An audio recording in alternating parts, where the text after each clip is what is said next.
अस्सलाम वालेकुम students, pharmacy technician के फ़र्स्ट ईयर की क्लास जो आज आपका टॉपिक कंटिन्यू हो रहा है फार्माकोग्नोसी का, वो है टर्मिनोलॉजीज़ इन फार्माकोग्नोसी। असेंशियल ऑयल यानी कि वॉलेटाइल ऑयल्स। असेंशियल ऑयल आपके पास वॉलेटाइल ऑयल ब्रैकेट में लिख दिया हुआ है, मतलब कि वो ऑयल जो कि ईज़िली एवापोरेट हो सकते हैं, ईज़िली एवापोरेट होते हैं। इस वजह से ये एक तो, और दूसरा इनका डिफरेंस क्या होता है कि इनमें खासियत होती है कि ये नॉन ग्रीसी होते हैं। असेंशियल ऑयल क्यों असेंशियल इनका नाम रखा गया है? क्योंकि वर्ड इनका निकला है एसेंस। एसेंस मतलब कि स्मेल। जो ये असेंशियल ऑयल जिस भी प्लांट से निकलते हैं, उस प्लांट की, इस ऑयल के अंदर उस प्लांट की जो एक पर्टिकुलर उसकी स्मेल होती है, खसूसियत जो होती है, उसकी एक ख़ास स्मेल, वो इस ऑयल के अंदर आती है। इस वजह से इसका नाम रखा गया है असेंशियल ऑयल, यानी कि एसेंस मतलब कि स्मेल उस पर्टिकुलर ऑयल की, प्लांट की इस ऑयल के अंदर आएगी। These are obtained and defined as volatile oil and are generally extracted from plants using a steam distillation. Steam distillation को आप बड़ी डिटेल में पढ़ चुके हैं फार्मास्यूटिक्स में।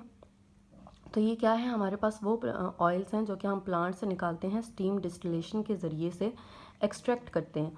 तो इसकी वजह से, और साथ ये भी लिख दिया गया है कि आपके पास एंड हैव एसेंस यानी कि स्मेल,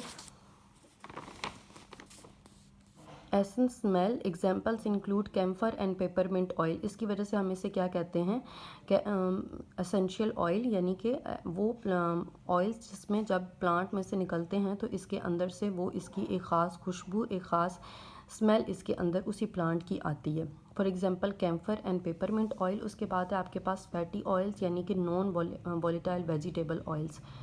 जब अब ये जो फैटी ऑयल्स हैं, यानी कि नाम से ज़ाहिर है फैट्स, फैटी एसिड से निकले हैं। बायोकेमिस्ट्री में आपने फैटी एसिड्स पढ़े होंगे।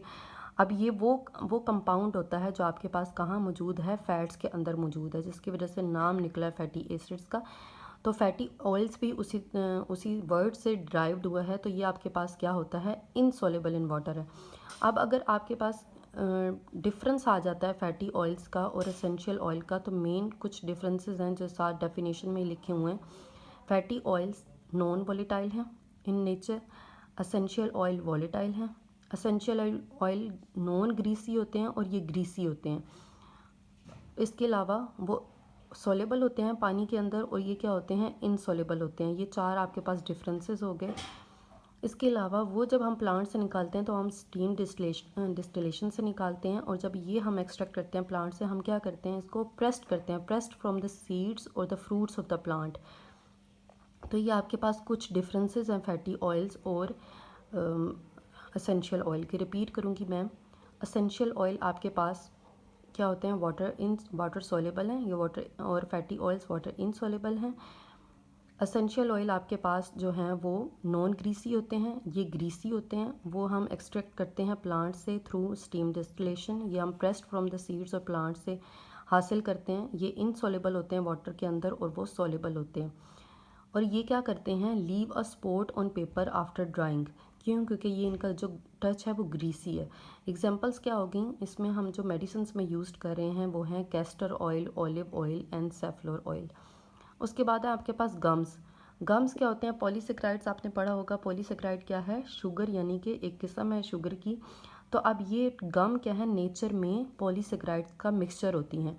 इस वजह से हम इसको क्या कर सकते हैं, ये जो ह्यूमन बॉडी होती है, इंसानी जिस्म, ये इजीली इसको डाइजेस्ट कर सकता है। They are water soluble and are in part digestible by human bodies. Human में ये इंटेस्टाइन में ये डाइजेस्ट हो सकते हैं। तो इस वजह से, सॉरी, डाइजेस्टिव सिस्टम में ये इनको डाइजेस्ट करने की सलाहियत होती है। और इसकी एग्जांपल्स हैं, for example gum, xanthan gum and agar. ये आपके पास, अब एगर क्या है, रेड एलजी, एक एलजी की टाइप होती है, वहाँ से निकलने वाला नेचुरल है बिल्कुल सब्सटेंस, केमिकल। और जेंथन गम अब ये मेडिसिन में यूज़ हो रही है, जेंथन गम भी, और इजीली डाइजेस्टेबल होती है ह्यूमन बॉडी में। Resins, resin secreted by certain trees when they are incised. अब आपके पास, जैसे आपने फैटी ऑयल्स और एसेंशियल ऑयल का डिफरेंस किया था, वैसे ही अब हम गम और रेजन्स का भी डिफरेंस करेंगे ताकि आपको ज़्यादा इजीली क्लियर हो सके। रेजन्स क्या होते हैं, resins are a mixture of essential oil and terpenes. अब एसेंशियल ऑयल्स तो आपके पास क्या हो गया कि ये वाटर सॉल्युबल हैं, लेकिन टर्पिन्स क्या होते हैं, ये वाटर इनसॉल्युबल होते हैं, इस वजह से ये टोटल जब इनका मिक्सचर बनेगा तो they are not usually not soluble in water, they are excreted by specialized cell और इन डक्ट्स ऑफ प्लांट्स। अब जब हम रेजन्स मोस्टली क्या होते हैं, एक्सक्रीट करते हैं सेल्स, ठीक है, या डक्ट्स ऑफ प्लांट्स, डक्ट्स जैसे कि कैविटी डक्ट्स बनी होती हैं जिसके अंदर लिक्विड ये फ्लूइड होगा। तो ये क्या होगा कि जब हमारे पास तने को या पौधे के किसी हिस्से को कट लगाया जाता है तो तब आपके पास रेजन्स बाहर निकलती हैं। गम्स बग़ैर कट किए भी वो पौधे के ऊपर से बार्क से यानी कि तने से हमारे पास बाहर निकल सकती हैं, लेकिन रेजन्स को मोस्टली जब हम इंसाइज्ड दे आर इंसाइज्ड मतलब कि कट लगाया जाता है तो तब ये बाहर निकलती हैं रेजन्स। और बनती कहाँ पे हैं, ये स्पेशलाइज्ड सेल्स होते हैं जिस्म के अंदर, जो पौधे का जिस्म होता है उसके अंदर, या और इन डक्ट्स ऑफ प्लांट्स उससे बाहर निकलती हैं या उसके अंदर बनती हैं। एग्जांपल्स इंक्लूड फ्रैंकिनसेंस और मेर और मास्टिक या मैस्टिक, ये सारी क्या हैं आपके पास रेजन्स की एग्जांपल्स हैं, जो मैं आपको पिक्चर्स भी सेंड कर दूंगी। अब आपके पास गम और रेजन्स रिपीट करेंगे हम। डिफरेंस क्या है कि गम्स क्या हैं, वाटर सोल्यूबल हैं, डाइजेस्टेबल होती हैं ह्यूमन बॉडी में। गम्स और रेजन्स क्या होती हैं, ये तब प्लांट से बाहर निकलती हैं, ट्री से बाहर निकलती हैं जब उनको कट लगाया जाता है, व्हेन दे आर इंसाइज्ड। और ये वाटर इनसॉल्युबल होती हैं, क्यों? क्योंकि ये मिक्सचर होती हैं एसेंशियल ऑयल और टर्पिन्स का, और ये प्लांट के स्पेशलाइज्ड सेल या डक्ट्स के अंदर बनती हैं, तो जब उनको कट लगाया जाता है तो वहाँ से ये बाहर निकलेंगी। फ्रैंकिनसेंस, मेर और मास्टिक इसकी एग्जांपल्स हैं, और गम की एग्जांपल है एगर या ज़ैंथन गम। Thank you.